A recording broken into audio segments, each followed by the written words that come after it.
بسم اللہ الرحمن الرحیم۔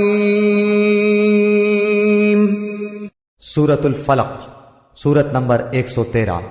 شروع کرتا ہوں اللہ تعالیٰ کے نام سے جو بڑا مہربان نہایت رحم والا ہے۔ قل اعوذ برب الفلق۔